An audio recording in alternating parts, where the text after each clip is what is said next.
Ya öyle telefon.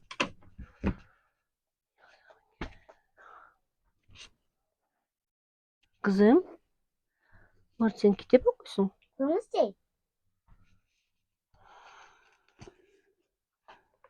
Kızım, kitapta da köp tapha turamiz yazılgan eken.